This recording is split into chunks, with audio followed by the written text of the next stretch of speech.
All right, guys. Wow. It has been a difficult market. I almost hit the escape button, sold everything, was almost out.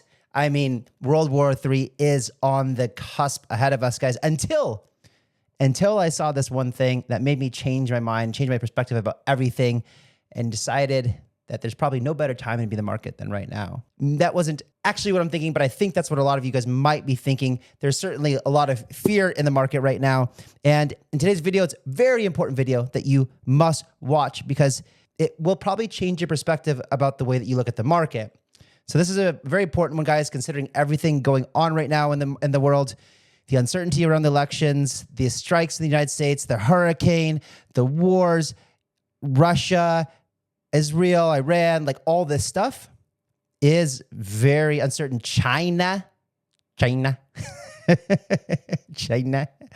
etc., etc., etc. So we look at the markets over here, guys, and you can see it is a market that is looks like dips are here, and except for what's not dipping that much right here is like SUI. It's just been crushing since we've been talking about it, right? Well done. Pat yourself on the back over there. And as you can see the Bitcoin chart, like it was really on the way up. Remember when we made this video over here and we're like, yeah, here we go. And then boom, bombs and rockets. And as you can see here, guys, we're still in the range bound here. Whatever. It doesn't really matter. It's not the point of the video. Point of the video is people got spooked. A lot of people ask, like, isn't Bitcoin supposed to be a store of value? Isn't it supposed to be, a flight of safety? Isn't it supposed to be a hedge against inflation? Why is it pulling back when uncertainty come into the market? Well, guys, it's still a nascent asset. It's still new and it needs to mature. It's only been around for like 15 years.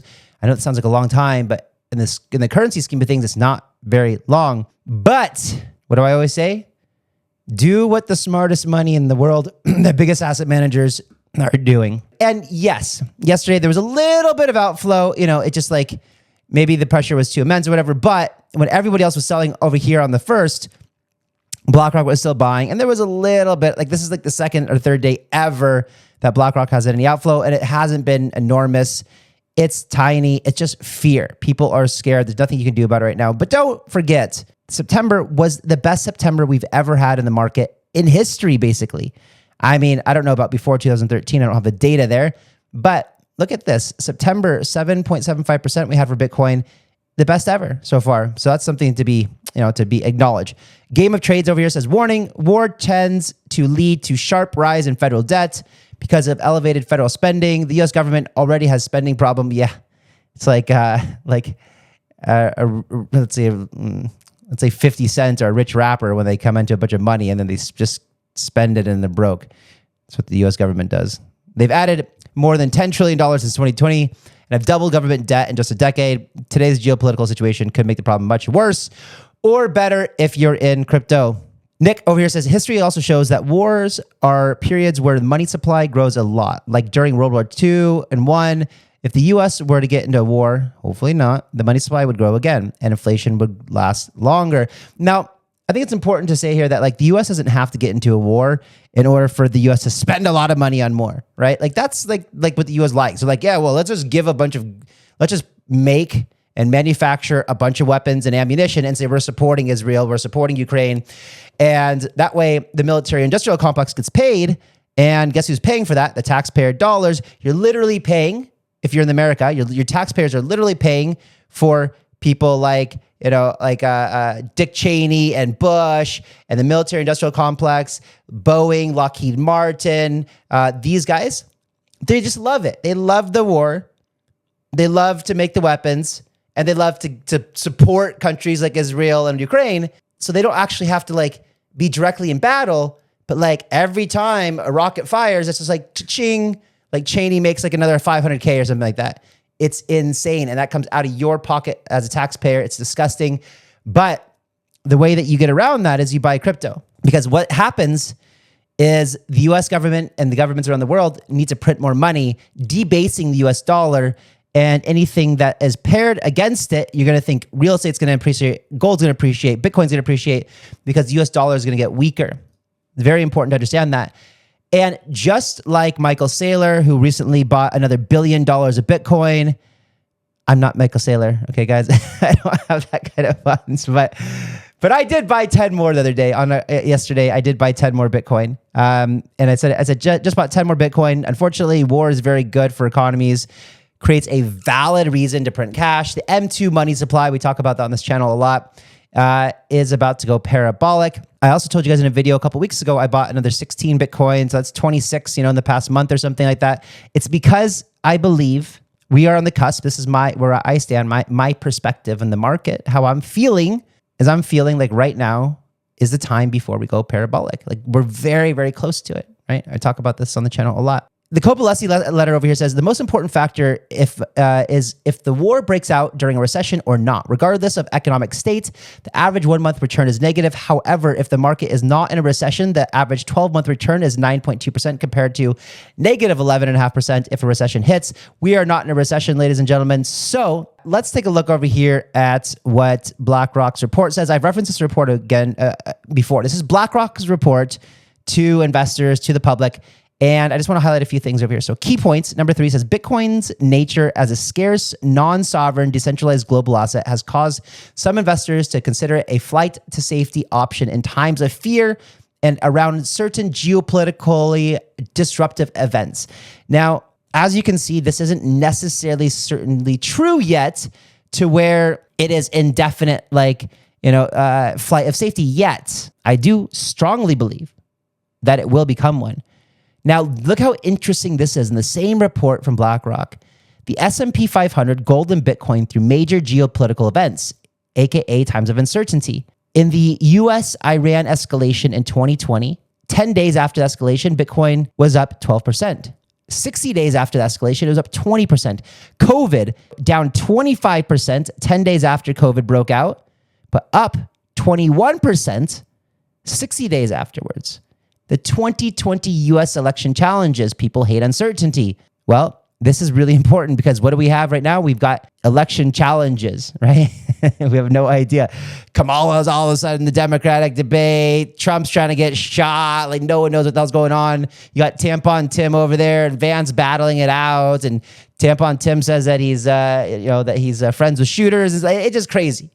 Both things crazy. But after that cleared up, 131% for Bitcoin 60 days after the uncertainty. The Russian invasion of Ukraine, down 6% after 10 days, up 15% after 60 days.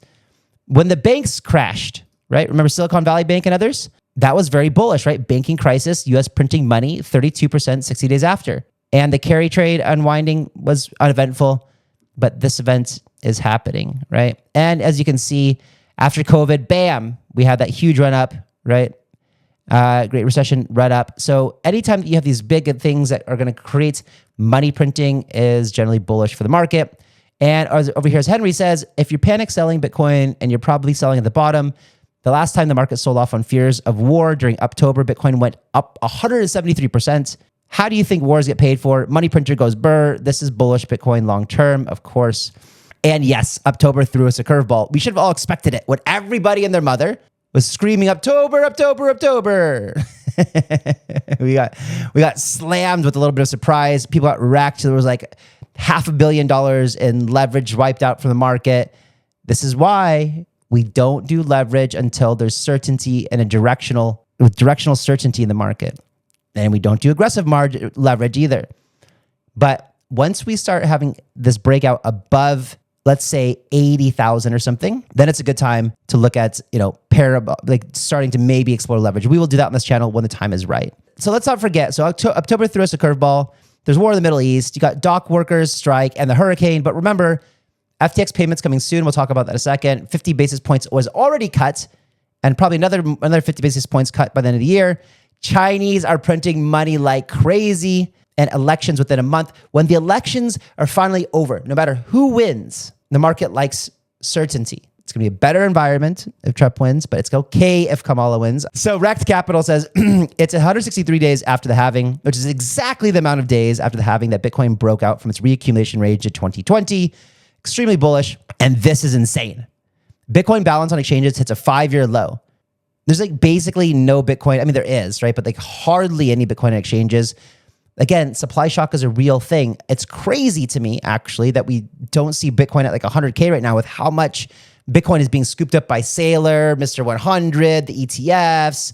Like, just wait until China gets in the game. Just wait till this year comes out when institutions start FOMOing, is going to be unbelievable, right? In 2017, we saw retail FOMO no like other, and that shot the price of Bitcoin up like crazy from like whatever it was to like $20,000, right? Retail FOMO driven market. Wait until you have institutional and a governmental and a whole ultra high net worth individual FOMO market.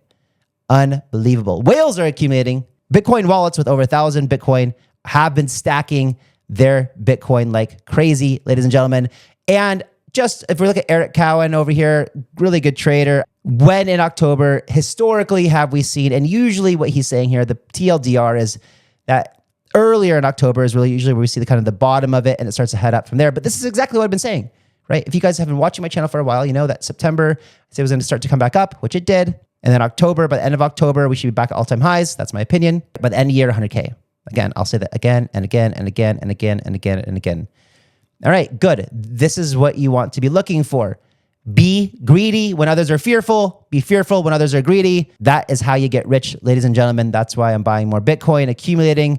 And for everybody who has been saying, FTX repayments start tomorrow, no. On the 7th, is when there's a hearing. Assuming the hearing goes well, then anyone who's owed less than $50,000 will start to get repayments within this calendar year. For the bigger people, that will be starting next year. So the real stimulus from FTX, you'll start to feel a little bit of it come in. I don't know how many people are, I don't know how much of that 16 billion or whatever is, I think not a lot of it is, going to come in this year. So early next year, that stimulus, that's okay, right? It's okay. Cousin Crypto says, Bitcoin dominance basically hasn't seen a real pullback this cycle. Alts are ripping 15% when dominance pulls back. This is just saying that the entire cycle so far has been Bitcoin driven, has been Bitcoin dominance, right? But when alts come, this is the total 3. So you exclude Bitcoin and Ethereum, Tether essentially, or whatever, and this gives you the altcoins, and you have this big weekly breakout, which is a good directional change for altcoins. We're not quite in altcoin season yet, but it's coming, ladies and gentlemen. As you can see, Pepe over here, XBT says, alts and Bitcoin breaking 2-year trend, becoming more consensus that you should be in Bitcoin right now, and it's good for our zoo animals. Last time we broke out in June 2020, the bull run began, and ETH 3.5x after many alts went to 100x. And September. So the next show, guys, I'm going to do is going to be an AI show and maybe some memes. But you can see those are the two that outperformed, AI and meme in September. That is the narrative that we've got to be paying attention to. And if you guys have been following my plays here, we're outperforming the market, right? Look at some of these great TAOs up 75% since we started talking about it. Base AI 44% since we were talking about it. Like Pepe coin up 33%, Pepe up 30%, Phantom up 50%. These calls that we've been making have been crushing. Popcat up 70%, Whiff up 44%. Banana, not yet. Paid up 1.9%. Wealth, to me, these are the best in town right now. Like, this is from an opportunity perspective, but I'm biased. They are my projects. And I just want to say real quickly, I think this is interesting. Last night, I discovered this before I went to bed. If you haven't seen this yet, Pochita, this is the original owner who owned Doge. Remember Doge passed away last year or whatever? And the Doge owner got a new dog called Pochita. You can see this is Pochita here, the little puppy doggy. And you can see some of the pictures. So this is the owner here, Baltzy, says, basically, it's been a year since Baltzy's departure. And that was the original Doge. We are finally welcoming a new member. Meet Pochita. And this is Pochita. So these trends, like anything to do with Doge or Shiba or like the owners, right? Like these things pump. It's like, remember when Nero came out? So cute picture. So there's 2, right? There's one on Solana. Woo, look at that one. Crushing. It was at this one. So $25 million market cap, still tiny. And then the one over here on ETH at 6.62. To me, these things, I got in these things pretty good last night and it's quite bullish on it right now. And last thing for today is the SUI ecosystem is just crushing since we've been making this video. Look at FUD up 36%, Hippo, which Blub up to 5, just everything's just been absolutely crushing over here that we've been talking about. Plop, where is it? I don't know. But anyway, guys, definitely don't be fading SUI. Anyway, I'll catch you guys in the next one. See ya.